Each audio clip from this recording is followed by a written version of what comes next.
एक भीलनी थी जो अपने समुदाय में एक सामान्य जीवन जी रही थी। उसके माता पिता उसकी शादी करना चाहते थे और उन्होंने विवाह की तैयारी कर रखी थी।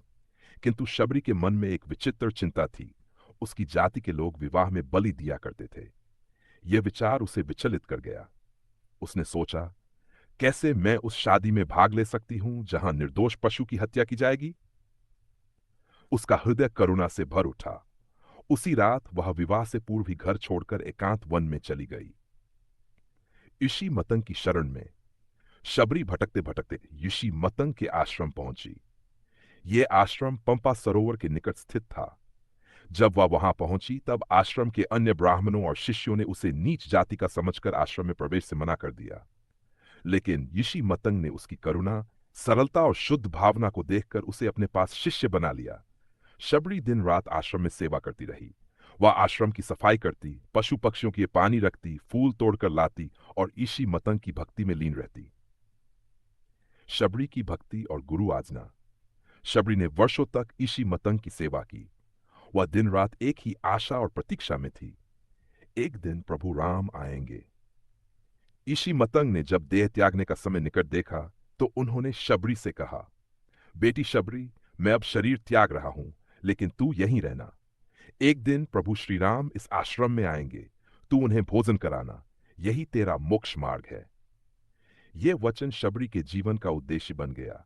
उसके बाद वह हर दिन आश्रम को सजाती, फूल बिछाती और जंगली फल लाकर रखती। उसे पूरा विश्वास था कि प्रभु एक दिन अवश्य आएंगे। प्रभु श्री राम का वनगमन और शबरी की प्रतीक्षा। जब राम, सीता और लक्ष्मण वनवास के लिए निकले तो वे कई स्थानों से होते हुए दक्षिण की ओर बढ़े। जब सीता का अपहरण हो गया और राम उसे खोजते हुए पंपा सरोवर की ओर आए तो वे शबरी के आश्रम पहुंचे। शबरी का मुस्कुराहट से तेज हो गई थी। शरीर दुर्बल हो चला था, लेकिन आंखों में अब भी वही तेज, वही प्रतीक्षा थी। जैसे ही राम और लक्ष्मण उसके आश्रम पहुंचे, वह दौड़ पड़ी, उनके चरणों में गिर पड़ी और बोली, हे प्रभु, मैं तो आपकी प्रतीक्षा में ही जीवित थी। आज मेरा जीवन सफल हो गया। शबरी की सेवा और प्रेम।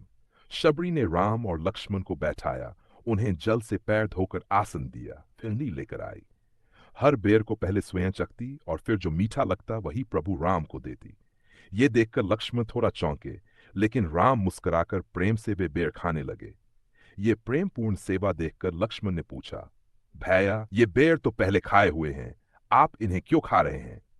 राम ने उत्तर दिया, लक्ष्मण, ये केवल फल नहीं है, इसमें शबरी का प्रेम और भक्ति मिली हुई है। ऐसा अमृत मैं स्वर्ग में भी नहीं पा सकता।